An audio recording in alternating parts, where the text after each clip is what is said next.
ప్రభు అయిన యేసుక్రీస్తు నామమున మీకు శుభములు. 50 మినిస్ట్రీస్ హైదరాబాద్. ఈరోజు దేవుని మాట. దుష్క్రియకు తగిన శిక్ష శీఘ్రంగా కలగబోవుట చూచి మనుషులు భయము విడిచి హృదయపూర్వకంగా దుష్క్రియలు చేయుదురు. దేవుడి మాటను దీవించునుగాక. ప్రియ సహోదర సహోదరి, దుష్క్రియ శీఘ్రంగా కలగబోవుట చూచి మనుషుడు భయము విడిచి ఉద్దేశపూర్వకంగా పాపం చేస్తాడు అని దేవుడు చెప్తున్నాడు. నీకు పాపం చేయట్లేదు అనంటే, నువ్వు పాపం చేస్తున్నావు అంటే దేవుడి భయము నీలో లేదు అని అర్థము. దేవుడి భయము నీలో ఉంటే నువ్వు పాపం చేయవు. ఒకవేళ నువ్వు ఎందుకు పాపం చేస్తావు అనంటే, నీకు తెలిసే పాపం చేస్తావు.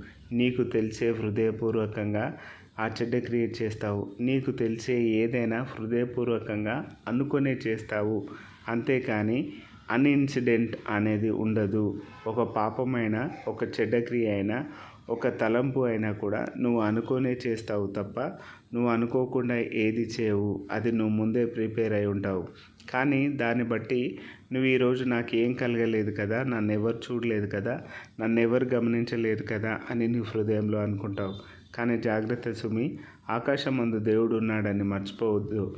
ఆకాశం నుండి దేవుడు నీ క్రియను నిన్ను గమనిస్తున్నాడని మర్చిపోవద్దు. దేవుడికి భయపడు. దేవుడు భయం లేకపోతే కనుక నువ్వు పాపం చేస్తే ఒకరోజు తీర్పు ఉంటుంది. ఆ తీర్పును నువ్వు నిలబడతావు.